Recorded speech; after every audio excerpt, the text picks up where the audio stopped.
अस्सलाम वालेकुम। आज मेरी फ़ीमेल क्विल्स ने दिए 15 अंडे, तो मैंने सोचा कि मैं अपने दोस्तों के साथ शेयर करूं कि हम किस तरह ऑमलेट बना के अपने बच्चों को ऑफ़र करते हैं और बच्चों को हेल्दी रखते हैं।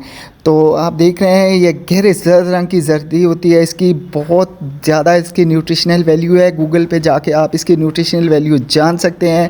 ये आपके बच्चों की जो गले के सांस के मसाइल, बच्चों के हड्डियाँ मजबूत करता है। स्किन टोन के लिए ये बेहतरीन है, फुल ऑफ न्यूट्रिशन है और इसका जायका जो है आम मुर्गी के अंडे के जायके से बेहतरीन होता है। इसकी जर्दी काफ़ी मजबूत होती है और 15 अंडों का ऑमलेट 4 बच्चों की वन टाइम की जो ईटिंग है, डाइट है, उनके लिए ये काफ़ी है। तो अगर आप लोगों को मेरी वीडियो अच्छी लगे तो काइंडली लाइक कीजिएगा और चैनल सब्सक्राइब कीजिएगा।